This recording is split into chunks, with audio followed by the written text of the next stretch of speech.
L'île au trésor par Robert Louis Stevenson. Partie 5 du livre audio. Partie 5 du roman. Mon aventure en mer. Chapitre 22. Début de mon aventure en mer. Les mutins ne revinrent pas à la charge. Pas même un coup de feu ne partit de la forêt. Ils avaient eu leur compte pour la journée, comme dit le capitaine. Et nous avions le temps de soigner nos blessés en toute tranquillité et de préparer le dîner. En dépit du danger, nous fîmes la cuisine dehors, le chevalier et moi, et même là, nous étions poursuivis et bouleversés par les plaintes affreuses des patients du docteur. Des 8 hommes qui étaient tombés durant l'action, 3 seulement respiraient encore. Le pirate, frappé devant la meurtrière, Hunter et le capitaine Smollett. Les 2 premiers étaient au plus mal. Le mutin, en fait, mourut sous le bistouri du docteur. Et Hunter, malgré tous nos soins, ne reprit plus connaissance en ce monde. Il languit tout le jour, respirant très fort, comme le vieux boucanier de chez nous, lors de sa crise d'apoplexie. Ses côtes avaient été enfoncées et, dans sa chute, il s'était fracturé le crâne. Au cours de la nuit, sans un mot, sans un geste, il rendit l'âme. Quant au capitaine, ses blessures étaient graves, mais non dangereuses. Aucun organe n'était irrémédiablement atteint.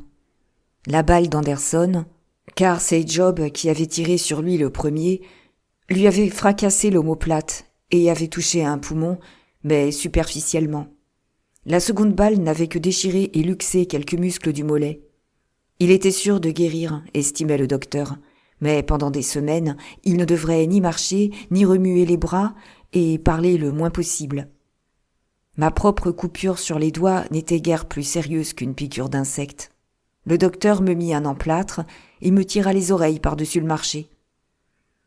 Après dîner, le chevalier et le docteur tinrent conseil au chevet du capitaine.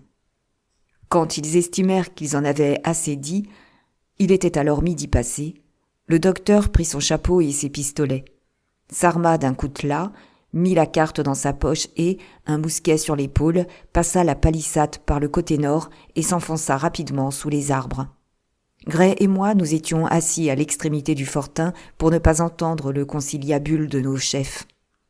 Gray sortit sa pipe de sa bouche et oublia de l'y remettre tant il fut ébahi par le départ du docteur. « Par le diable, dit-il, est-ce que le docteur Livesey est fou ?»« Pourquoi ?» dis-je. « Sûrement pas. Je garantis bien que, de nous tous, il est celui qui risque le moins de devenir fou. »« Eh bien, camarade, dit Gray, s'il n'est pas fou, alors c'est moi qui le suis, c'est certain. Je parie que le docteur a son idée. Et si je ne me trompe pas, il est parti voir Ben Gunn. » J'avais raison, comme on le verra plus tard. Mais en attendant, comme dans la maison il faisait une chaleur étouffante et que le sable à l'intérieur de l'enclos flamboyait sous le soleil de midi, une idée commença à trotter dans ma tête qui était loin d'être aussi juste. Je me pris à envier le docteur qui marchait sous le frais ombrage des bois, avec autour de lui le chant des oiseaux et la bonne senteur des pins, tandis que j'étais là, à griller, et que mes vêtements collaient à la résine. Il y avait tant de sang autour de moi, et de cadavres, que mon dégoût de ce lieu devint presque de la terreur. Tout le temps que je passais à nettoyer le blockhaus et à laver la vaisselle du dîner, ce dégoût et ce désir ne firent que croître jusqu'à ce qu'enfin, me trouvant près du sac à pain, dans un moment où personne ne me regardait, je remplis mes poches de biscuits et fis ainsi le premier pas vers mon escapade. J'étais fou, je suis prêt à le reconnaître, et j'étais sur le point de faire une chose insensée, trop audacieuse, mais j'étais décidé à agir en prenant un maximum de précautions. Ces biscuits, si je rencontrais un obstacle, m'empêcheraient du moins de mourir de faim jusqu'au lendemain soir. Je m'emparai ensuite d'une paire de pistolets et, comme j'avais déjà une poire à poudre et des balles, je m'estimais suffisamment pourvu. Pour ce qui est du projet que je nourrissais, il n'était pas mauvais en soi. Je me proposais de descendre le long de la bande sablonneuse qui sépare la baie de la haute mer du côté est et de m'assurer, si c'était bien là, qu'était cachée l'embarcation de Ben Gunn. La chose valait la peine d'être entreprise, je le crois encore aujourd'hui. Mais comme j'étais certain de ne pas être autorisé à quitter l'enclos, je n'avais pas d'autre solution que de filer à l'anglaise en choisissant le moment où personne ne me verrait, et c'était une si vilaine façon d'agir que toute mon escapade en devenait louche. Mais je n'étais qu'un gamin, après tout, et je n'en démordis pas. De plus, je fus servi par les circonstances. Le chevalier et Gray étaient tous deux occupés à faire le pansement du capitaine, la voie était libre. Je franchis d'un bond la palissade et me glissai au plus épais des arbres. Avant que mon absence eût été remarquée, j'étais hors de portée de voix de mes compagnons. Ce fut là ma seconde folie, plus dangereuse encore que la première, de laisser ainsi le fortin en garde à 2 hommes valides. Mais, de même que la première, elle contribua à notre salut commun. Je me dirigeais droit vers la côte est de l'île, car j'étais décidé à longer la bande de sable du côté de la mer, pour éviter tout risque d'être observé du mouillage. L'après-midi était déjà avancé, bien qu'encore chaud et ensoleillé. Tout en me faufilant entre les grands arbres, je pouvais entendre loin devant moi, non seulement le tonnerre ininterrompu du ressac, mais encore un bruissement de feuillage et un grincement de branches qui m'annonçaient que la brise s'était levée plus forte qu'à l'ordinaire. Bientôt, je sentis des bouffées d'air frais, et, quelques pas plus loin, je débouchai à la lisière du bois. Je vis la mer qui s'étalait bleue et ensoleillée jusqu'à l'horizon, et l'écume du ressac déferlant le long de la grève. Je n'ai jamais vu de mer calme autour de l'île au trésor. Le soleil peut briller, l'air peut être sans souffle, la surface de la mer sans une ride, les grandes lames continuent à s'abattre sur la côte en roulant et roulant sans cesse, avec un bruit de tonnerre. Je ne crois pas qu'il existe dans l'île un seul point où l'on entende leur fracas. Je pris grand plaisir à marcher le long du ressac, jusqu'au moment où, pensant que j'étais allé suffisamment vers le sud, je me mis à couvert sous d'épais buissons et rampai jusqu'à la crête de la bande de sable. Derrière moi était la mer, en face, la baie. La brise de la mer, comme épuisée par sa violence inhabituelle, était déjà tombée. Un vent léger venant du sud et du sud-est, chargé de bancs de brume, lui avait succédé, et la baie, abritée par l'îlot du squelette, était lisse et plombée comme au jour de notre arrivée. L'Hispaniola, sur ce miroir sans rides, se reflétait exactement depuis le haut du mât jusqu'à la flottaison, y compris le pavillon noir qui pendait à la vergue d'Artimon. Le long du bord, à l'arrière de l'une des yoles, je reconnus Silver. Sa silhouette n'était pas de celle que l'on oublie. En compagnie de 2 hommes appuyés au bastingage. L'un d'eux, avec un bonnet rouge, était ce même scélérat que j'avais vu quelques heures auparavant à Califourchon sur la palissade. Apparemment, il bavardait et riait, bien qu'à cette distance, plus d'1 mille, je ne pusse, cela va sans dire, rien entendre. Tout à coup, retentirent des hurlements horribles et inhumains qui me firent d'abord frissonner. Mais je reconnus bien vite la voix du capitaine Flint, et il me sembla même que, grâce à son brillant plumage, je distinguais l'oiseau perché sur le poing de son maître. Peu après, le canot démarra et se dirigea vers la côte. L'homme au bonnet rouge et son compagnon descendirent dans la dunette. Le soleil venait de descendre derrière la longue-vue, et comme la brume s'épaississait rapidement, le crépuscule commença à tomber. Je compris que je n'avais pas de temps à perdre si je voulais découvrir l'embarcation ce soir-là. La roche blanche, se détachant au-dessus des broussailles, était encore à quelques 200 toises sur la bande de sable. Il me fallut pas mal de temps pour les parcourir, en rampant, souvent à 4 pattes, parmi le hallier. Il faisait presque complètement nuit quand je posai la main sur les flancs rocailleux du rocher. Droit en dessous, il y avait un étroit creux de gazon vert, dissimulé par des rebords et par une épaisse végétation qui me montait jusqu'aux genoux. Au milieu de cette excavation, il y avait, à coup sûr, une petite tente de peau de chèvre, comme celle que transportent les bohémiens en Angleterre. Je sautai dans le trou, soulevai le côté de la tente, et aperçus le canot de Ben Gunn, fabrication de fortune s'il en fut.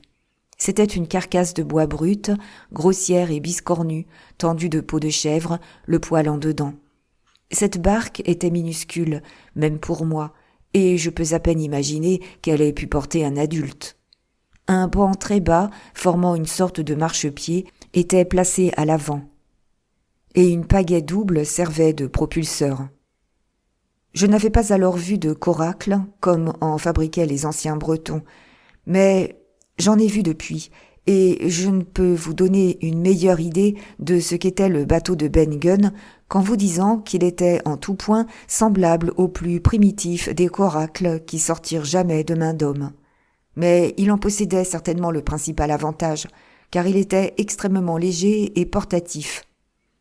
Maintenant que j'avais trouvé le canot, vous croirez peut-être que mon appétit d'aventure était satisfait. Mais entre-temps, j'avais conçu un autre projet, et j'en étais si fier que je l'aurais, je crois, exécuté au nez et à la barbe du capitaine Smollett en personne. C'était de me glisser à la faveur de la nuit jusqu'à l'Hispaniola, de couper ses amarres et de la laisser aller s'échouer sur le rivage, où bon lui semblerait.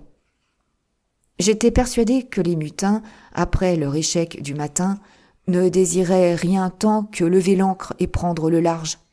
Je pensais que ce serait une belle réussite de les en empêcher, et maintenant que j'avais vu qu'ils laissaient leurs gardiens sans embarcation, j'estimais que cela pouvait être mené à bien sans grand risque. Je m'assis donc pour attendre la nuit et mangeais mes biscuits de fort bon appétit.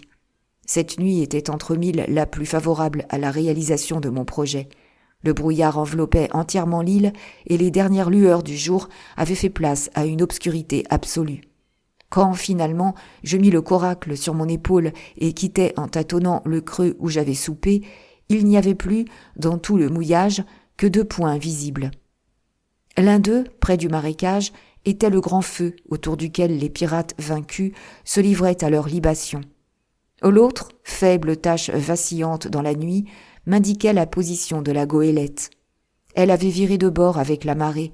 Sa proue était maintenant tournée de mon côté. Les seules lumières à bord venaient de la cabine, et ce que je voyais était à peine un reflet dans le brouillard des rayons qui s'échappaient de la fenêtre de poupe. La marée baissait déjà depuis un moment, et je dus progresser à travers une large zone fangeuse où j'enfonçais plusieurs fois jusqu'au-dessus de la cheville, avant de parvenir au bord du flot descendant. Je m'y avançai un peu pour déposer mon coracle au prix d'un peu de force et d'adresse, la quille par en bas sur la surface de la mer. Chapitre 23. À marée descendante. Le coracle, comme j'eus de bonnes raisons de m'en apercevoir aussi longtemps que je m'en servis, était une embarcation très sûre, tenant bien la mer, pour quelqu'un de ma taille et de mon poids. Mais il était très difficile à manier. On avait beau faire, il avait tendance à dériver, et tourner en rond est ce qu'il faisait de mieux. Ben Gunn lui-même reconnut qu'il était plutôt bizarre si on ne connaissait pas ses habitudes. Évidemment, je ne les connaissais pas. Il tournait dans toutes les directions, sauf celle que je voulais prendre. Presque toujours, nous naviguions par le travers, et je suis persuadé que, sans l'aide de la marée, je n'aurais jamais pu atteindre la goélette. Par chance, quelle que fût la façon dont je pagayais, la marée m'entraînait avec elle. Et l'Hispaniola était là-bas, dans le courant. Je ne pouvais guère la manquer. Elle surgit d'abord devant moi comme une vague tache, plus sombre que l'obscurité. Ensuite, ses mâts et sa coque commencèrent à prendre forme. Et le moment d'après, à ce qu'il me sembla, car plus j'avançais et plus rapide était le courant, j'étais à côté de son amarre et je m'en étais emparé. L'amarre était aussi tendue que la corde d'un arc, tant le navire tirait sur son ancre. Tout autour de la quille, dans le noir, le courant bouillonnait et babillait comme un petit torrent de montagne. Un seul coup de mon coutelas et l'Hispaniola partirait, murmurante, avec la marée. Facile à dire, mais je me rappelais aussitôt qu'une amarre bandée que l'on coupe net est aussi dangereuse qu'une ruade de cheval. Il y avait 10 à parier contre 1 que, si je séparais l'Hispaniola de son ancre, mon coracle et moi-même serions projetés en l'air. Cela m'arrêta court, et si le hasard ne m'avait pas alors particulièrement favorisé, j'aurais dû renoncer à mon dessein. Mais la légère brise qui avait commencé à souffler du sud-est et du sud avait tourné au sud-ouest après la tombée de la nuit. J'étais en train de méditer sur ma situation quand un coup de vent poussa l'Hispaniola à contre-courant. À ma grande joie, je sentis l'amarre se détendre sous mes doigts, et la main par laquelle je la tenais fut plongée 1 seconde sous l'eau. Ma décision était prise. Je sortis mon poignard, l'ouvris avec mes dents et coupai le cordage progressivement jusqu'à ce que le navire ne fût plus retenu que par 2 taurons. Je m'arrêtais alors, attendant qu'un nouveau coup de vent détendît ce qui restait de l'amarre.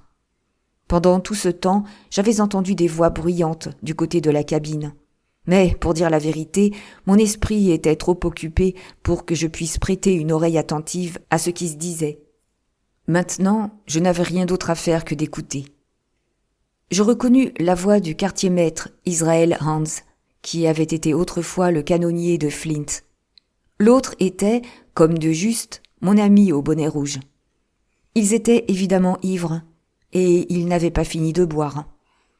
J'en eus la preuve lorsque l'un d'eux, avec un cri guttural, ouvrit le sabord de poupe et balança quelque chose qui ne pouvait être qu'une bouteille vide. Mais ils n'étaient pas seulement saoux, il était clair qu'ils étaient furieux. Les jurons volaient drus comme grêle, et de temps à autre, il y avait de tels éclats que je pensais qu'ils en viendraient inévitablement au coup. Mais la querelle avait des hauts et des bas, et pendant un moment, je les entendis grommeler à voix contenue jusqu'à ce qu'une nouvelle crise survint qui passa à son tour sans résultat. Sur le rivage, je pouvais voir la lueur du grand feu de camp qui brûlait entre les arbres. Quelqu'un chantait une vieille complainte de marin, triste et traînante, avec un trémolo au bout de chaque couplet, et qui, apparemment, ne devait finir qu'avec la patience du chanteur. Je l'avais entendu en mer plus d'une fois, et je me souvenais des paroles. Avec un seul survivant de tout l'équipage, qui avait pris la mer à 75. Et je pensais que c'était un refrain par trop approprié aux circonstances pour une compagnie qui avait subi tant de cruelles pertes dans la matinée. Mais, en vérité, ce que je vis me fit penser que ces flibustiers étaient aussi insensibles que la mer sur laquelle ils naviguaient. Enfin, la brise s'éleva, la goélette glissa et se rapprocha dans l'ombre. Je sentis l'amarre mollir à nouveau et, d'un violent effort, je tranchai les dernières fibres. La brise avait peu d'action sur le coracle et je fus presque immédiatement plaqué contre l'avant de l'Hispaniola. En même temps, la goélette commença à tourner sur sa quille en une lente giration et vira, cap sur cap, en travers du courant. Je luttais comme un diable, car je m'attendais à chaque seconde à être balayé. Quand je m'aperçus que je ne pouvais éloigner franchement mon coracle, je poussai droit vers l'arrière. Enfin, je fus assez loin de mon redoutable voisin, et je donnai mon dernier coup de pagaie quand ma main rencontra une corde qui pendait du gaillard d'arrière. Aussitôt, je l'empoignai. Pourquoi je fis ce geste, je l'ignore. Ce fut d'abord purement instinctif. Mais une fois que je l'eus en main et que j'eus éprouvé sa solidité, la curiosité fut la plus forte, et je décidai de jeter un coup d'œil par la fenêtre de la cabine. Je me hissai à la force des poignets, et, quand je m'estimais assez près, je me mis presque debout, au prix d'un grand péril, et découvris le plafond et une partie de l'intérieur de la cabine. Cependant, la goélette et sa minuscule escorte étaient emportées à une belle vitesse. En vérité, nous étions déjà à la hauteur du camp. Le bateau jasait fort, et d'innombrables vaguelettes se brisaient sur ses flancs. Ce n'est que lorsque mon regard fut au niveau de la fenêtre que je pus comprendre pourquoi l'alerte n'avait pas été donnée par l'homme de garde. Un coup d'œil me suffit, et, de mon instable esquif, je n'aurais pas osé regarder plus longtemps.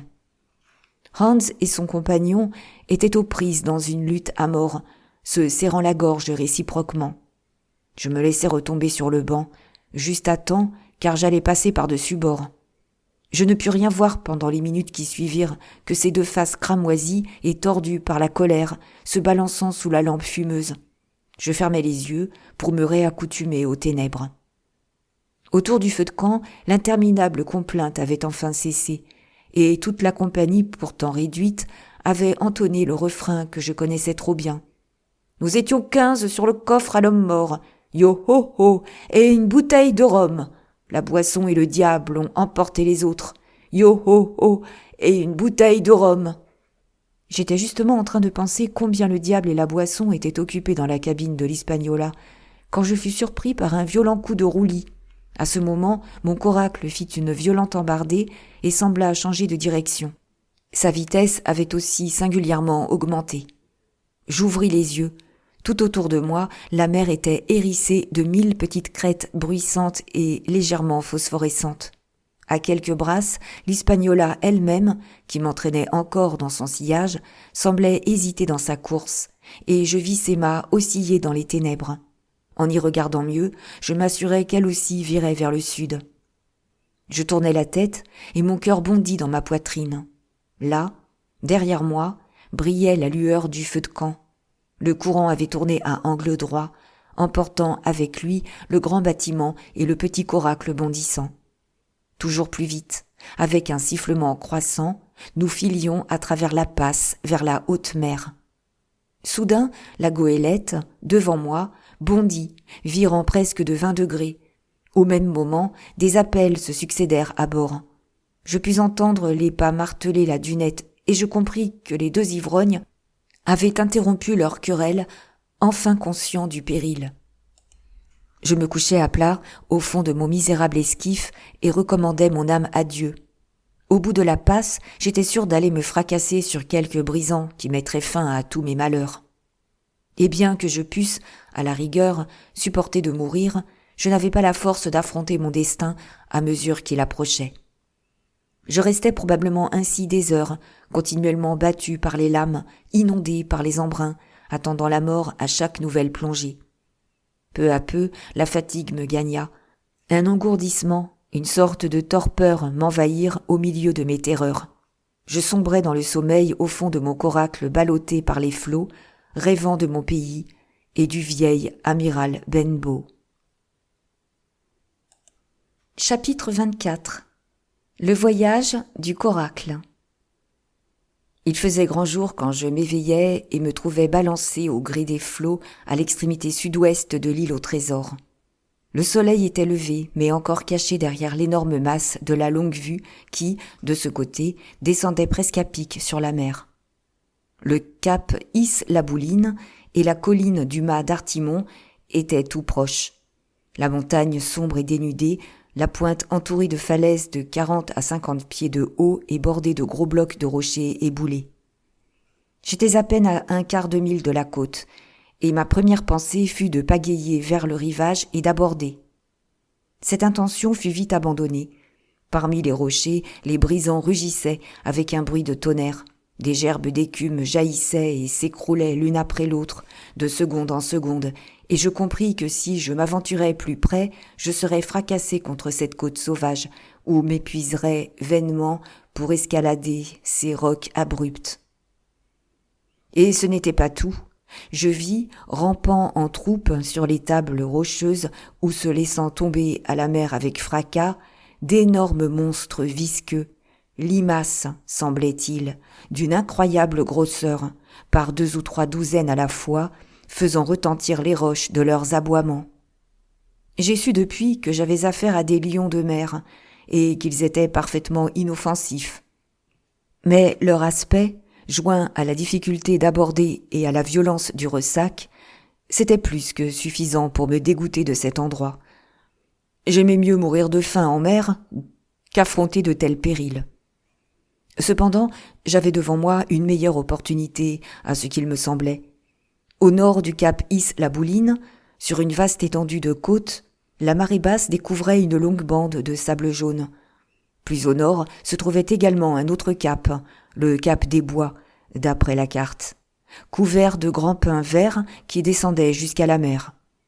Je me rappelais ce que m'avait dit Silver au sujet du courant qui portait au nord, tout le long de la côte ouest de l'île.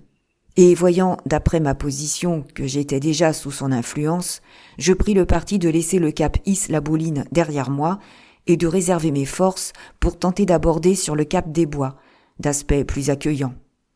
Une longue houle tranquille courait sur la mer. Un léger vent du sud soufflait de façon ininterrompue dans le sens du courant et les vagues s'élevaient et s'abaissaient sans se briser. En tout autre cas, j'eusse péri depuis longtemps. Mais, en fait, il était surprenant de voir avec quelle aisance naviguait ma si légère et minuscule embarcation. Alors que j'étais encore couché au fond et risquais un œil au-dessus du plat-bord, j'avais pu observer un haut sommet bleu qui se dressait au-dessus de ma tête. Pourtant, mon coracle bondissait avec souplesse, dansait comme sur des ressorts et glissait dans le creux des vagues aussi légèrement qu'un oiseau. Avec le temps, je me fis plus hardi et m'assis pour essayer de pagayer. Mais le plus petit changement dans l'équilibre d'un coracle a des conséquences très graves. Et je m'étais à peine déplacé vers l'avant du canot qu'abandonnant aussitôt son doux balancement, il descendit une pente si raide que j'en eus le vertige, et il plongea droit avec un jet d'écume dans le flanc de la lame suivante. Trempé et terrifié, je retombais bien vite dans ma position première. Alors le coracle sembla se calmer et me mena au milieu des lames aussi tranquillement qu'auparavant. Il était clair qu'il ne fallait pas se mêler de le guider, mais à cette allure, puisque je ne pouvais en aucune façon modifier sa course, quel espoir me restait-il d'atteindre la côte ? Une peur atroce m'envahit, mais je sus malgré tout garder mon sang-froid. D'abord, avec beaucoup de précaution, j'écopais peu à peu mon coracle avec mon bonnet de marin. Je me mis à étudier comment il se faisait que mon embarcation glissa si aisément au milieu des lames. Je m'aperçus que les vagues, au lieu de cette éminence lisse et glissante qu'elles paraissent être, vues du rivage ou du pont d'un navire, sont tout à fait comme une chaîne de montagnes terrestres, avec ses pics, ses plateaux et ses vallées. Le coracle, livré à lui-même, virant d'un bord sur l'autre, se frayait un chemin, pour ainsi dire, à travers les régions les plus basses, et évitait les pentes escarpées et les points culminants de la vague. « Allons », pensai-je en moi-même, « il est évident que je dois rester où je suis et ne pas troubler l'équilibre du coracle. Mais il est évident aussi que je peux mettre la pagaie sur le côté et, de temps en temps, dans les endroits calmes, donner quelques coups pour orienter l'avant vers la terre. » C'était un travail fastidieux et harassant. Cependant, je gagnais visiblement du terrain et, en approchant du cap des Bois, je m'aperçus que, si je devais inévitablement manquer cette pointe, j'avais toutefois progressé de quelques centaines de brasses vers l'est. J'étais, en vérité, fort près de la terre. Je pouvais voir les cimes des arbres, verdoyantes et fraîches, se balancer sous la brise, et je me sentais sûr de pouvoir atteindre le promontoire suivant. Il était grand temps, car la soif commençait à me torturer. L'éclat du soleil, ses multiples réflexions sur les vagues, l'eau de mer qui avait séché sur moi, m'enduisant les lèvres de sel, s'associaient pour me brûler la gorge et m'endolorir la tête. La vue des arbres, si proches, me faisait douloureusement languir. Mais le courant eut vite fait de m'emporter au-delà de la pointe, et quand la nouvelle étendue de mer s'ouvrit devant moi, j'aperçus un objet qui changea le cours de mes pensées. Droit devant moi, à moins d'un demi-mille, l'Hispaniola était là, toute voile déployée. J'étais sûr, naturellement, d'être pris, mais je souffrais tant du manque d'eau que je ne savais plus si cette perspective m'effrayait ou me réjouissait. Mais bien avant d'en être arrivé à une conclusion, j'eus une telle surprise que je restais les yeux agrandis de stupéfaction. L'Hispaniola était sous sa grand voile et ses deux focs.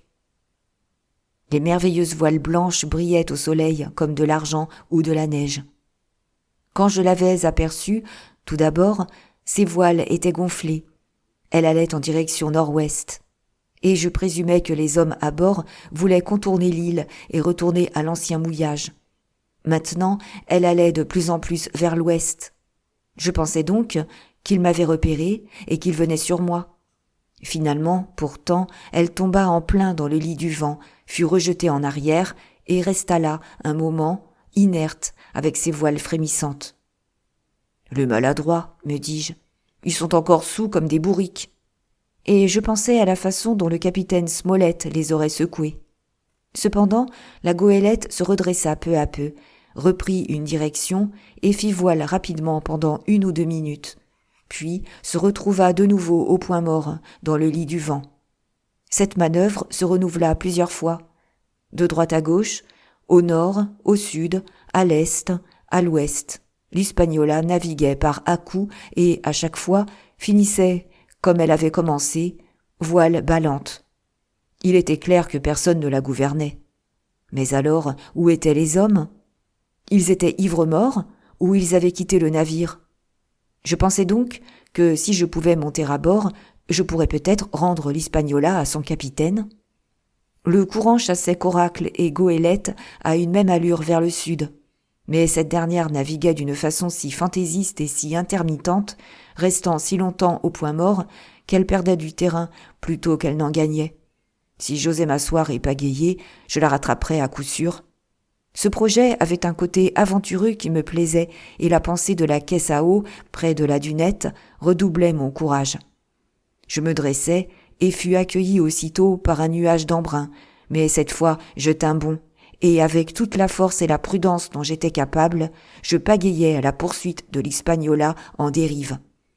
J'embarquai un si lourd paquet de mer que je dus m'arrêter pour écoper, le cœur battant comme celui d'un oiseau. Mais peu à peu, je m'adaptais à la situation et guidais mon coracle au milieu des vagues avec seulement, de temps en temps, un choc à l'avant et un jet d'écume dans la figure. Je gagnai rapidement sur la goélette. Je pouvais voir les cuivres briller sur la barre du gouvernail quand elle tapait de côté, et cependant il n'y avait pas âme qui vive sur le pont. Il me fallait donc penser que le bateau avait été abandonné.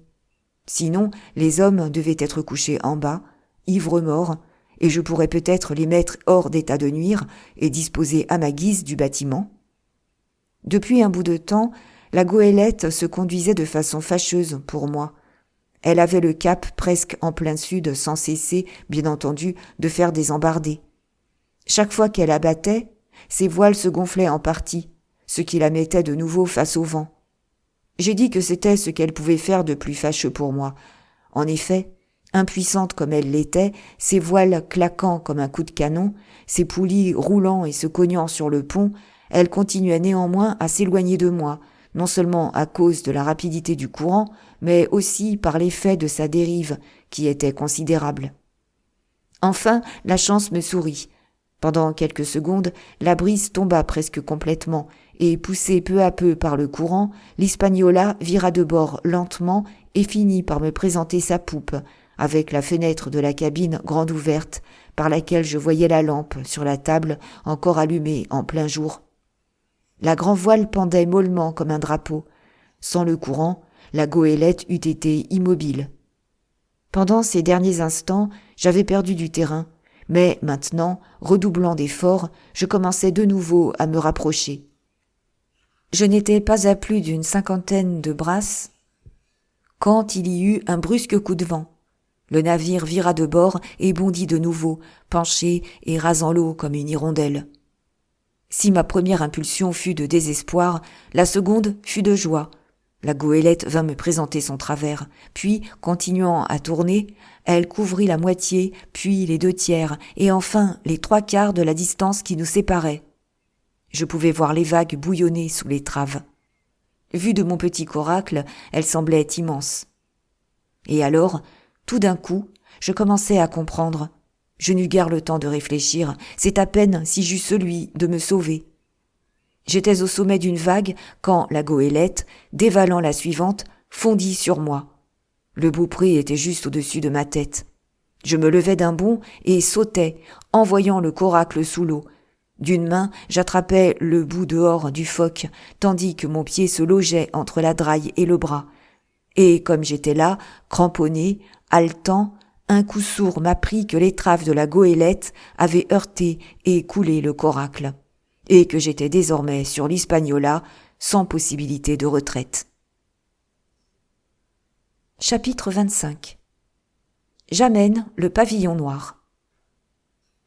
J'avais à peine pris position sur le beaupré quand le clin foc battit et changea de direction, claquant comme un coup de feu. La goélette trembla jusqu'à sa quille, mais l'instant d'après, comme les voiles portaient toujours, le foc battit de nouveau, puis pendit, inerte. Le choc m'avait presque rejeté à la mer. Aussi ne perdis-je pas de temps pour ramper le long du beaupré et me laisser tomber la tête la première sur le pont. Je me trouvais sous le vent du gaillard d'avant, et la grand-voile, qui portait encore, me dissimulait une partie du pont arrière. On ne voyait personne. Le plancher, qui n'avait pas été lavé depuis la mutinerie, portait l'empreinte de nombreux pas. Une bouteille vide, le goulot cassé, roulait çà et là dans les dallots. Brusquement, l'Hispaniola se mit en plein vent. Les focs derrière moi claquèrent avec violence. Le gouvernail se rabattit, un frémissement sinistre secoua le navire tout entier. Le guide Artimon revint en dedans du bord, et la voile, grinçant sur ses drisses, me découvrit le pont arrière. Les 2 gardiens étaient là. L'homme au bonnet rouge était sur le dos, raide comme un anspect, les bras étendus comme crucifiés, les dents saillantes entre les lèvres ouvertes. Israel Hands était appuyé contre le bastingage, le menton sur la poitrine, les mains à plat sur le pont, livide sous son hâle, aussi blanc qu'une chandelle de suif. Le navire continuait à avancer par secousses, comme un cheval rétif. Les voiles tiraient tantôt d'un côté, tantôt de l'autre, et le gui se balançait si fort que le mât gémissait sous l'effort.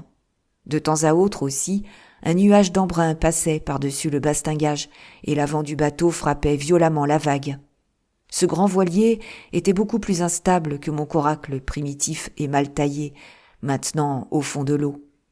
À chaque sursaut de la goélette, l'homme au bonnet rouge glissait de droite et de gauche et, ce qui était horrible à voir, ni son attitude, ni l'effroyable rictus qui découvrait ses dents n'étaient modifiés par ces chocs. À chaque sursaut, Hans semblait s'affaisser davantage sur lui-même et s'écrasait de plus en plus sur le pont, ses pieds glissant toujours plus loin et tout son corps inclinant vers la poupe, de telle sorte que, petit à petit, son visage me fut caché et qu'à la fin, je ne pus voir qu'une oreille et le bout hirsute d'un favori. Des mares de sang noir souillaient le plancher autour d'eux et je commençais à penser que, dans leur fureur d'ivrogne, ils s'étaient massacrés l'un l'autre. Tandis que j'étais ainsi occupé à les regarder dans un moment d'accalmie, Israel Hands se retourna à demi et, avec un profond gémissement, réussit à reprendre la position dans laquelle je l'avais d'abord aperçu. Ce soupir, qui exprimait une douleur et une faiblesse extrême, et la façon dont sa mâchoire pendait, émurent ma compassion. Mais quand je me souvins des paroles que j'avais entendues dans la barrique de pommes, toute pitié m'abandonna. J'allai droit au grand mât. « Embarquez, maître Hans !» dis-je ironiquement. Il roula des yeux vagues, mais il était trop épuisé pour exprimer la moindre surprise. Tout ce qu'il put faire fut de murmurer le mot « eau-de-vie ». Il n'y avait pas de temps à perdre.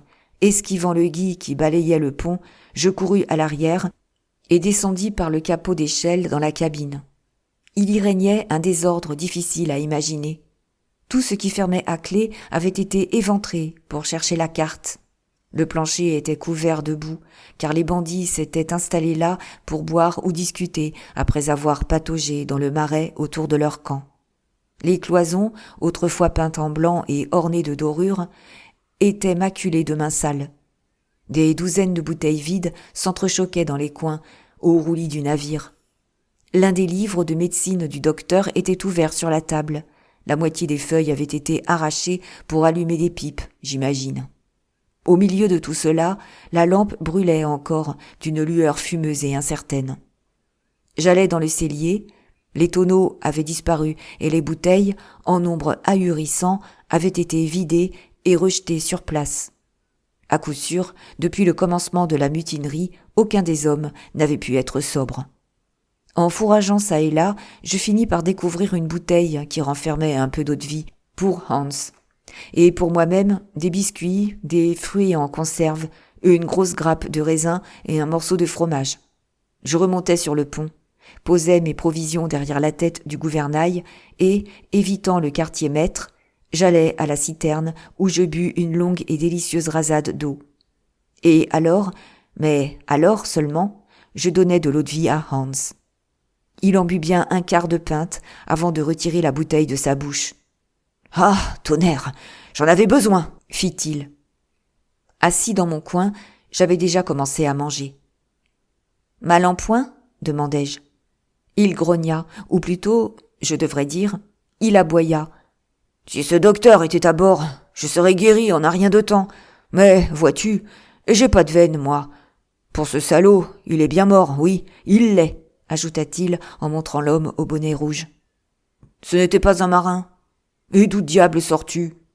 Moi, dis-je, je suis monté à bord pour prendre possession du navire, maître Hans. Et vous voudrez bien me considérer comme votre capitaine jusqu'à nouvel ordre. Il me regarda assez sournoisement, mais ne dit rien. Ses joues avaient repris des couleurs, bien qu'il parût encore très malade et qu'il continuât à glisser et à s'affaisser avec les oscillations du navire. « À propos, continuai-je, je ne peux pas tolérer ce pavillon, maître Hans, et avec votre permission, je vais l'amener. Mieux vaut n'en pas avoir du tout. » Et, de nouveau, évitant le gui, je courus aux drisses du pavillon, amenai leur maudit drapeau et le jetai par-dessus bord.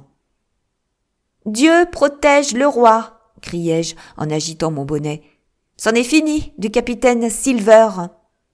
Il m'observait d'un regard mauvais, le menton toujours enfoncé dans la poitrine. « Je crois, dit-il enfin, je crois, capitaine Hawkins, que tu vas avoir besoin d'aide pour regagner la côte. Si nous parlions un peu, veux-tu ?» « Bien volontiers, dis-je. Maître Hans, allez-y. » Et je continuai mon repas de fort bon appétit. « Cet homme, commença-t-il, hochant faiblement la tête pour désigner le cadavre. O'Brien, c'était son nom. Un sale Irlandais. Cet homme et moi, nous avons hissé les voiles pour ramener le bateau. Bon, il est mort, maintenant, et bien mort. Alors, qui va faire la manœuvre? Je ne vois pas. Tout seul, tu ne pourras pas la faire, à ce qu'il me semble. Bon, donne-moi à manger et à boire. Bande ma blessure avec un vieux foulard ou un mouchoir. Et je te dirai comment manœuvrer. C'est un marché honnête, je crois. Il faut que je vous dise que je n'ai pas l'intention de retourner au mouillage du capitaine Kidd. Je veux entrer dans la baie du Nord et y échouer doucement le bateau. J'ai bien compris, s'écria Hans. Je ne suis pas complètement idiot, après tout. Je vois clair, n'est-ce pas? J'ai joué, j'ai perdu. C'est toi qui as le dessus. La baie du Nord, dis-tu? Eh bien, je n'ai pas le choix. Je t'aiderai à naviguer jusqu'au quai des Potences, Crétonnerre. Tu peux m'en croire. Il me sembla qu'il y avait quelque bon sens dans ces paroles. Notre marché fut conclu sur le champ.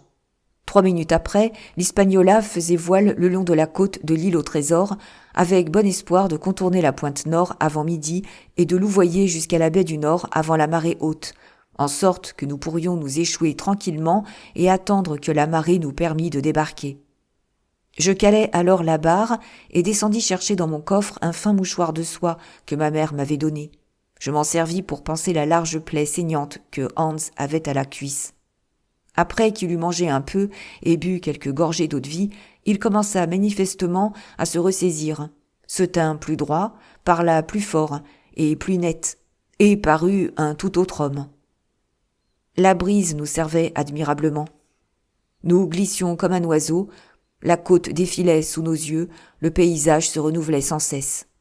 Bientôt, nous eûmes dépassé les hautes terres et longeâmes une région sablonneuse parsemée de pins rabougris, que nous dépassâmes à son tour pour doubler le promontoire rocheux qui forme l'extrémité nord de l'île. J'étais transporté de joie par mon nouveau commandement, ravi par le temps clair et ensoleillé et par les différents aspects de la côte. J'avais maintenant de l'eau à discrétion et une excellente nourriture, et ma conscience, qui avait été fortement ébranlée après ma désertion, était apaisée par l'importance de ma conquête. Tous mes désirs, je pense, eussent été exaucés, n'eussent été les regards ironiques du quartier-maître et l'étrange sourire qui s'était figé sur sa figure. C'était un sourire qui exprimait à la fois la souffrance et la faiblesse. Un sourire un peu hébété de vieillard, avec un grain de moquerie, une ombre de traîtrise. Et il me guettait sans relâche, au cours de mon travail. Chapitre 26. Israel Hans. Le vent, obéissant à nos désirs, nous poussait vers l'ouest. Il nous était très facile de courir de la pointe nord-est de l'île à l'entrée de la baie du Nord. Seulement, comme nous ne pouvions mouiller l'ancre et que nous n'osions pas échouer la goélette tant que la marée ne serait pas plus haute, nous avions du temps devant nous. Le quartier-maître m'indiqua comment mettre le navire en panne, et j'y réussis après plusieurs essais infructueux. Nous nous assîmes tous deux en silence devant un autre repas. « Capitaine, me dit-il enfin, avec le même sourire inquiétant, tu vois mon vieux camarade O'Brien. Qu'est-ce que tu penserais de le flanquer par-dessus bord ? Je ne suis pas particulièrement délicat, et je ne me reproche pas de lui avoir fait son affaire, mais je trouve qu'il ne fait pas bien dans le décor. Et toi ? Je ne suis pas assez fort, et je n'aime pas ce genre de corvée. Quant à moi, il ne me dérange pas, répondis-je. Elle n'a pas de chance, cette Hispaniola, Jim, continua-t-il en clignant de l'œil.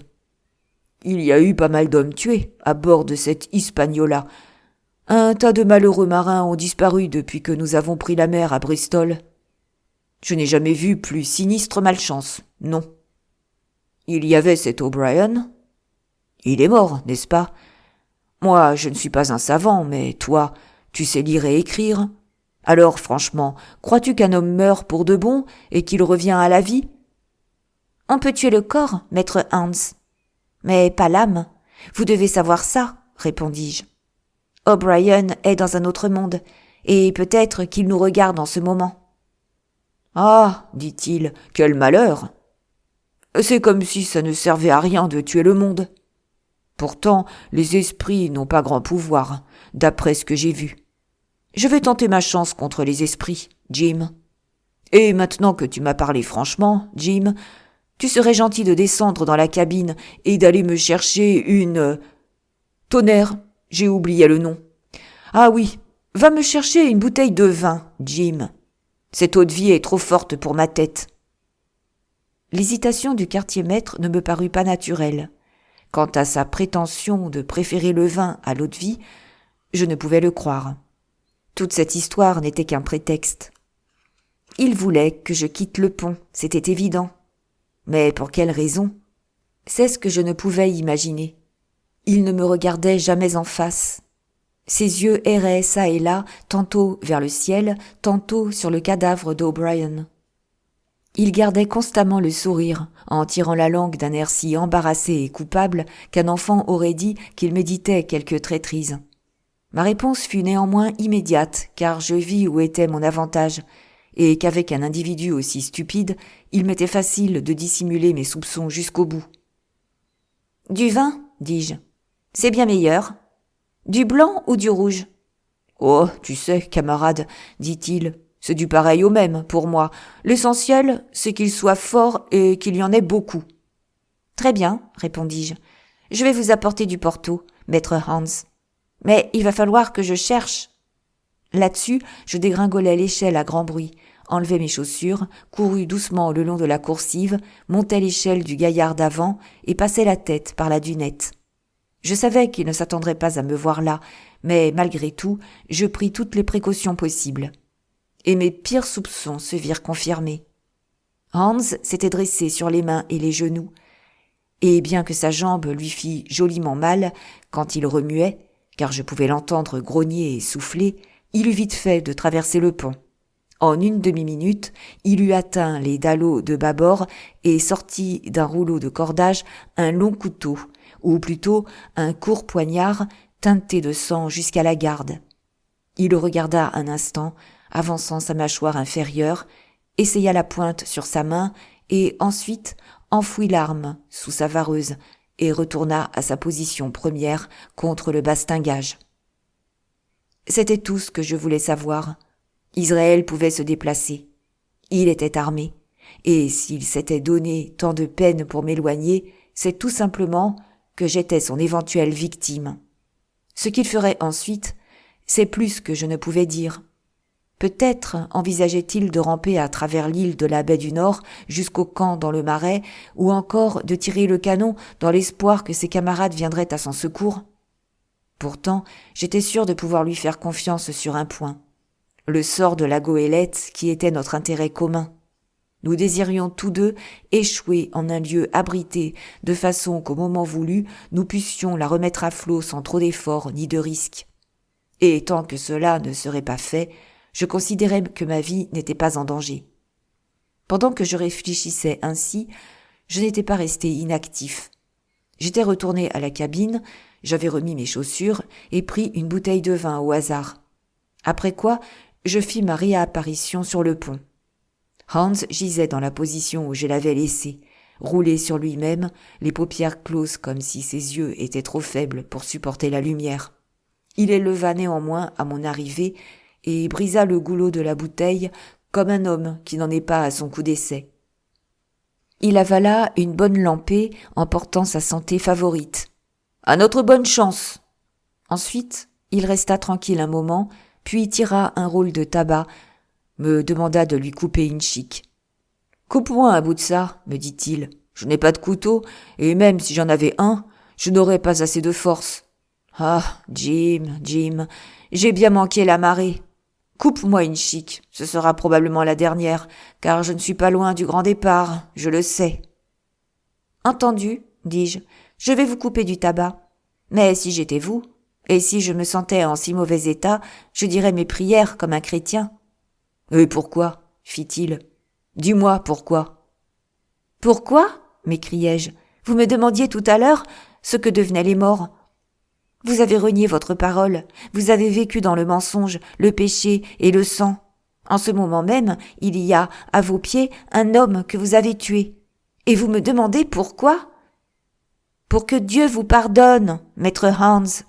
Voilà pourquoi. » Je parlais avec chaleur, pensant au poignard sanglant qu'il cachait sous sa vareuse et qu'il me destinait. Quant à lui, il but une bonne rasade et parla avec une rare solennité.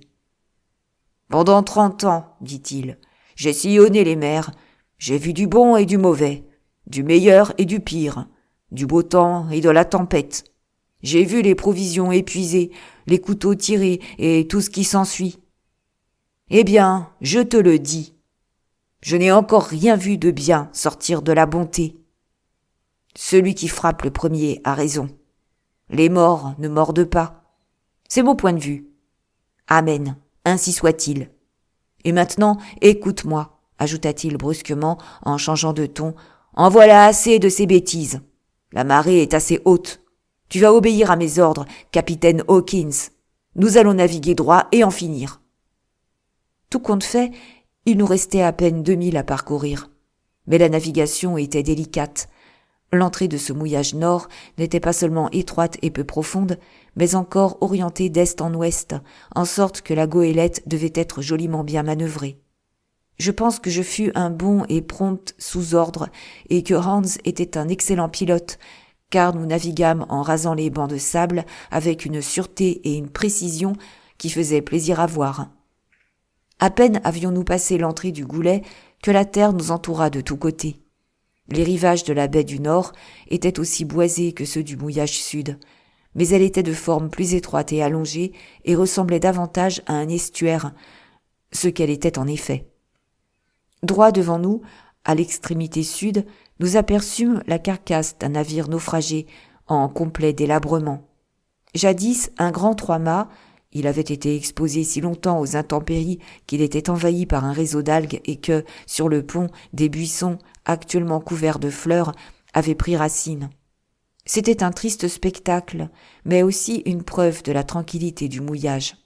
« Maintenant, dit Hans, regarde, voilà un fameux coin pour échouer un navire.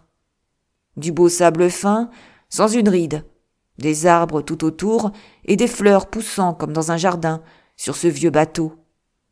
Mais une fois échoué, demandai-je, comment le remettrons-nous à flot ?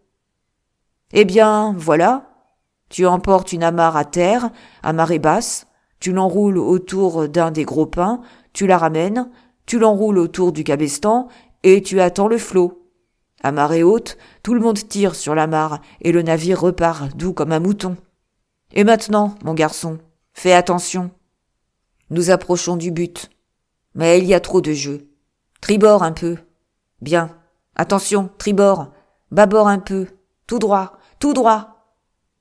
Ainsi lançait-il ses ordres, et j'obéissais sans souffler, jusqu'au moment où il s'écria « Maintenant, vas-y, lof !» Je mis la barre au vent toute, et l'Hispaniola vira rapidement et courut l'étrave haute sur la rive basse et boisée. L'excitation de ces dernières manœuvres avait quelque peu relâché la surveillance assez serrée que j'exerçais sur le quartier-maître. Absorbé comme je l'étais, dans l'attente que la goélette touchât terre, j'avais tout à fait oublié le danger qui était suspendu sur ma tête, et je demeurais penché sur le bastingage de tribord, regardant l'étrave qui fendait les eaux. Je serais tombé sans m'être défendu si une soudaine inquiétude ne m'avait saisi et fait tourner la tête. Peut-être avais-je entendu un craquement ou aperçu du coin de l'œil une ombre mouvante. Peut-être aussi était-ce par instinct, comme les chats, mais ce qui est sûr, c'est qu'en me retournant, je vis Hans, à mi-chemin, son poignard dans la main droite. Nous devons avoir poussé un cri en même temps quand nos yeux se rencontrèrent. Mais alors que le mien fut le cri aigu de la terreur, le sien fut le beuglement de furie du taureau qui charge. Au même instant, il bondit en avant et je sautai de côté vers le bossoir. Ce faisant, je lâchai la barre qui se rabattit avec violence vers bâbord et je crois que c'est ce qui me sauva la vie, car elle vint frapper Hans à la poitrine, l'arrêtant net, étourdi sous le choc. Avant qu'il eût recouvré ses esprits, j'étais en sûreté, hors du coin où il m'avait acculé, avec tout le pont devant moi. Je m'arrêtai juste au pied du grand mât, tirai un pistolet de ma poche, visai froidement, bien que déjà il eût fait demi-tour, et marcha droit sur moi, et appuyai sur la détente. Le chien frappa bien, mais il n'y eut ni éclair ni détonation. L'amorce était trop humide. Je maudis ma négligence. Que n'avais-je depuis longtemps rechargé mes seules armes? Alors je n'aurais pas été réduit comme maintenant à fuir comme un mouton sous le couteau du boucher. Blessé comme il était, c'était merveille de voir son agilité. Ses cheveux grisonnants lui retombaient sur la figure, et sa figure était rouge de chaleur et de fureur, d'un rouge de pavillon flambant neuf. Je n'eus pas le temps d'essayer mon autre pistolet, ni beaucoup le désir, tant j'étais sûr du résultat.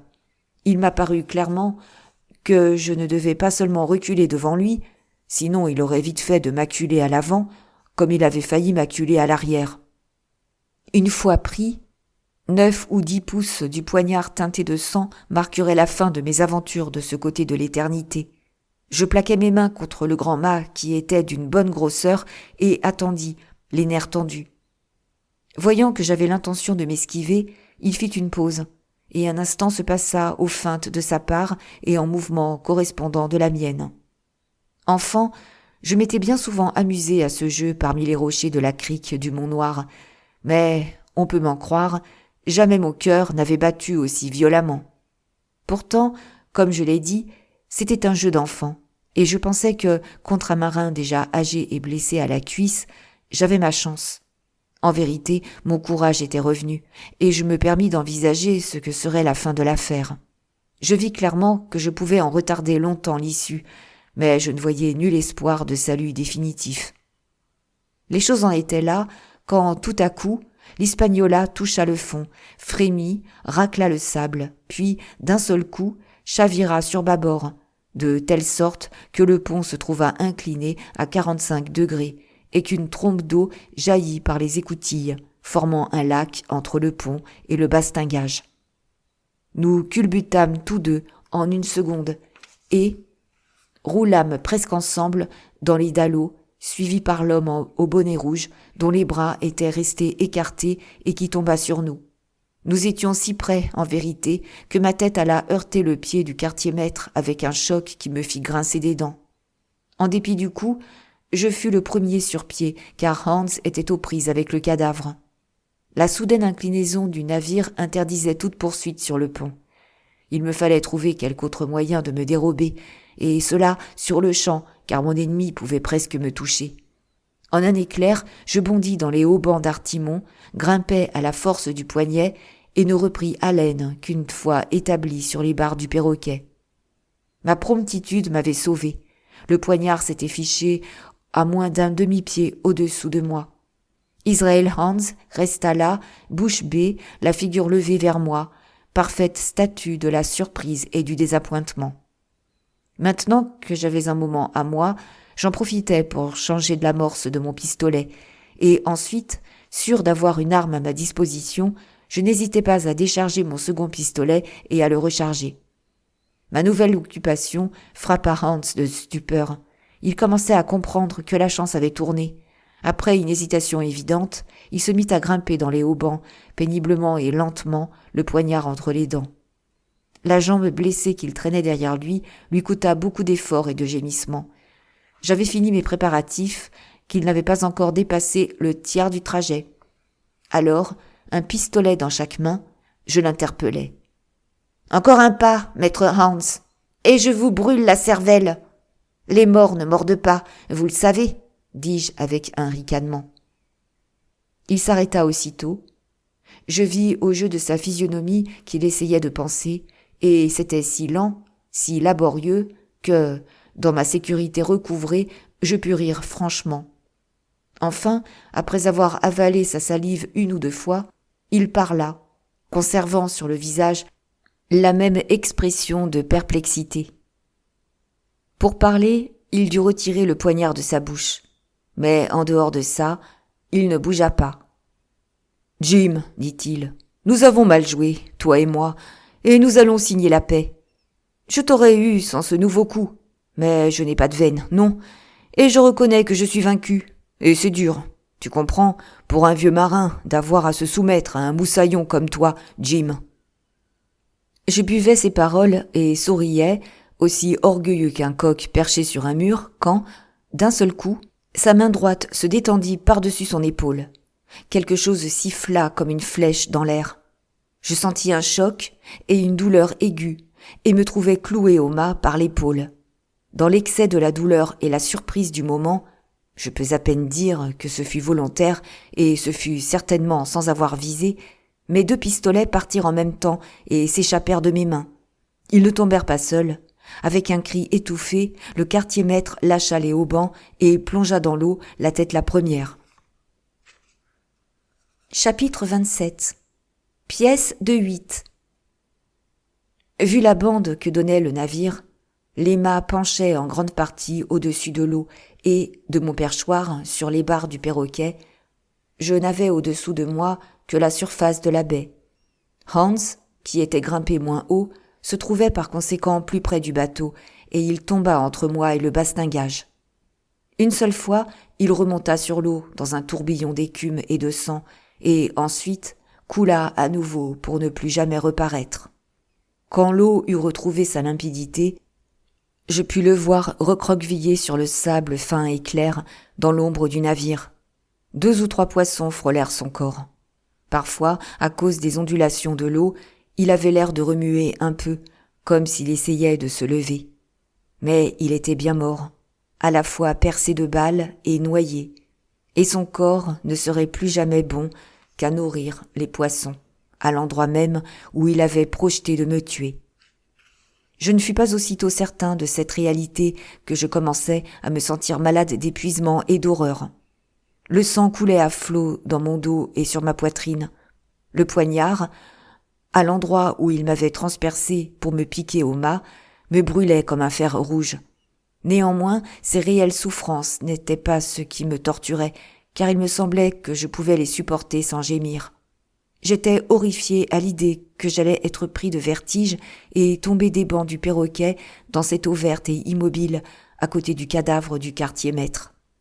Je me cramponnais des 2 mains jusqu'à ce que mes ongles me fissent mal et je fermais les yeux comme pour ne plus voir le danger. Peu à peu, je recouvrais mes esprits, mon pouls reprit un rythme normal et je retrouvais mon sang-froid. Ma première idée fut d'arracher le poignard, mais soit qu'il tint trop fort, soit que le cœur me manquât, j'y renonçai avec un violent frisson. Assez curieusement, ce frisson même me libéra. En fait, le poignard avait bien failli ne pas m'atteindre, et je n'étais retenu que par une mince bande de peau qui venait de se déchirer. Le sang n'en coula que plus fort, il est vrai, mais j'étais libre, et seule ma vareuse et ma chemise étaient encore fixées au mât. D'une secousse, j'arrachai le tout, et je redescendis sur le pont par les haubans de tribord. Bouleversé comme je l'étais, je n'aurais voulu pour rien au monde m'aventurer à nouveau sur les haubans surplombant le bâbord, d'où Israël venait de tomber. Une fois en bas, je fis ce que je pus pour ma blessure. Elle était douloureuse et le sang coulait sans interruption, mais elle n'était ni profonde ni dangereuse, et elle ne me gênait pas beaucoup non plus quand je remuais le bras. Puis, je regardais autour de moi, et comme la goélette était maintenant en quelque sorte ma propriété, je songeais à la débarrasser de son dernier passager, le mort O'Brien. Il était tombé, comme je l'ai dit, contre les bastingages, où il gisait tel un monstrueux mannequin, grandeur nature, à vrai dire, mais si éloigné des couleurs et des formes que revêt la vie. Dans la position où il était, je pouvais facilement en venir à bout, et comme l'habitude des aventures tragiques m'avait presque entièrement purifié de toute peur des morts, je le saisis à bras-le-corps, et comme un vulgaire sac de son, je le balançai par-dessus bord. Il fit un brusque plongeon, et le bonnet rouge flotta sur l'eau. Je pus voir O'Brien aux côtés d'Israël. Les deux cadavres oscillaient ensemble au mouvement de l'eau. O'Brien, quoique encore jeune, était très chauve. Il gisait là, avec sa tête ronde, entre les jambes de l'homme qui l'avait tué. Et les poissons rapides évoluaient capricieusement au-dessus d'eux. J'étais maintenant seul à bord. La marée venait de changer. Le soleil était si près de son déclin que déjà l'ombre des pins de la côte de l'ouest atteignait le mouillage et se découpait sur le pont. La brise du soir s'était levée. Et bien que l'endroit fût protégé par la colline, avec ses deux sommets à l'est, les cordages chantaient doucement et les voiles flasques se balançaient çà et là. Je m'aperçus du danger que courait le navire. Je filai rapidement les focs et les amenai en désordre sur le pont. Mais la grand-voile me donna plus de mal. Naturellement, quand la goélette avait chaviré, le gui était passé au-delà du bord et un pied ou deux de voile était sous l'eau. Je pensais que cela ne faisait qu'ajouter au danger, mais la tension était telle que je craignais d'intervenir. Finalement, je coupai les drisses avec mon couteau. Le pic d'artimon tomba aussitôt et un gros ballon de toile flotta sur l'eau. Mais ensuite, j'eus beau tirer, je ne pus remuer le halba et dus en rester là. Quant au reste, l'Hispaniola devait s'en remettre à la chance, comme moi-même. Pendant ce temps, l'ombre avait gagné tout le mouillage. Les derniers rayons, je m'en souviens, tombaient entre les arbres, brillants comme des joyaux sur le tapis fleuri de l'épave. Il commençait à faire froid, la marée descendait rapidement et la goélette penchait de plus en plus sur le flanc. Je rampais à l'avant et me penchais. L'eau semblait peu profonde, et, empoignant des deux mains l'amarre coupée pour plus de sûreté, je me laissais tomber doucement par-dessus bord. L'eau m'arrivait tout juste à la ceinture. Le sable était ferme et couvert de rides, et je pataugeais allègrement jusqu'au rivage, laissant l'Hispaniola sur le côté, sa grand voile flottant sur la baie. Au même moment, le soleil se coucha tout à fait, et le vent se mit à siffler dans le crépuscule, agitant la cime des pins. Tout compte fait, mon aventure sur mer était terminée, et je ne revenais pas les mains vides. La goélette était là, hors de la portée des flibustiers et prête à recevoir nos propres hommes pour reprendre le large.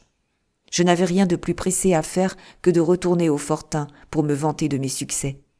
On pourrait peut-être me reprocher un peu ma fugue, mais la capture de l'Hispaniola était une réponse d'importance, et j'espérais que le capitaine Smollett lui-même reconnaîtrait que je n'avais pas perdu mon temps.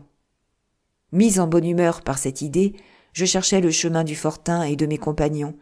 Je me souvins que la plus orientale des rivières qui se jettent dans la baie du capitaine Kidd descendait de la colline aux deux sommets, à ma gauche, et je dirigeais mes pas dans cette direction, pour passer le cours d'eau avant qu'il ne fût trop large. Le bois était très praticable et, longeant les contreforts intérieurs, j'eus bientôt contourné la colline. Peu après, je traversai le ruisseau dont l'eau me venait aux mollets.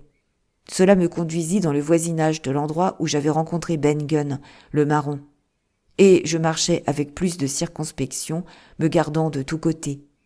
Le crépuscule touchait presque à sa fin, et comme je débouchais entre les deux pics, j'aperçus une lueur vacillante, et j'en conclus que l'homme de l'île était en train de préparer son souper devant un feu ronflant. Et pourtant, je m'étonnais aussitôt du peu de soin qu'il mettait à se cacher. Car si moi, je pouvais voir cette lueur, ne pouvait-elle pas aussi bien frapper l'œil de Silver, qui campait sur le rivage du Marigot ? La nuit s'épaississait de plus en plus. C'est à peine si je pouvais vaguement me guider. La double colline était derrière moi, et la longue vue, à ma droite, s'estompait rapidement. Les étoiles étaient rares et sans éclat. Dans les basses terres où j'errais, je ne cessais de trébucher parmi les buissons et de rouler dans des trous de sable. Soudain, une lueur vague se répandit autour de moi. Je levai les yeux. De pâles rayons s'étaient allumés sur le sommet de la longue vue, et, peu après, je vis un large disque argenté surgir derrière les arbres. La lune était levée.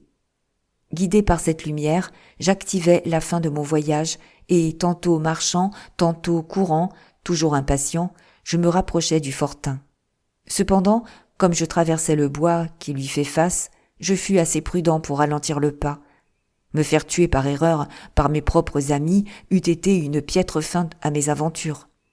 La lune commençait son ascension. Sa lumière tombait çà et là, en flaques, à travers les parties les plus ouvertes du bois. Et juste en face de moi, une lueur d'une couleur particulière apparut parmi les arbres. Elle était d'un rouge vif et, de temps à autre, s'obscurcissait comme les tisons d'un brasier expirant. Il m'était impossible de me rendre compte de ce que cela pouvait être. Enfin, j'arrivai à la limite de la clairière. L'extrémité ouest était déjà baignée de clair de lune. Le reste et le fortin même étaient encore dans l'ombre, seulement zébrés de longues bandes de lumière argentée. De l'autre côté de la maison, un énorme feu se consumait, et l'immobile et rouge réverbération de ses braises vives contrastait avec la blanche clarté de la lune. Rien ne bougeait. Hormis le chant de la brise, tout était silencieux. Je m'arrêtai, très étonné, et peut-être un peu angoissé. Ce n'était pas dans nos habitudes de faire de grands feux.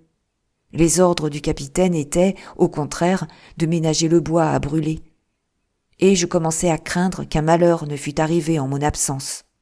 Je me glissais à l'extrémité est, marchant dans l'ombre, et, en un lieu propice, là où l'obscurité était la plus profonde, j'escaladais la palissade.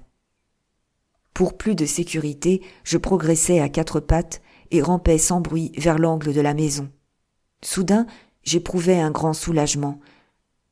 Ce n'est pas en soi un bruit agréable, et en d'autres temps, je m'en suis souvent plaint, mais cette fois, ce fut comme une musique d'entendre mes amis ronfler en chœur, plongés dans un sommeil paisible. Le cri marin de la vigie, ce splendide « ouvre-l'œil », ne fut jamais plus doux à mes oreilles. Néanmoins, une chose était certaine. Ils montaient très mal la garde. Que Silver et ses partisans fussent tombés sur eux maintenant, et pas un d'entre eux n'aurait pu se lever le jour.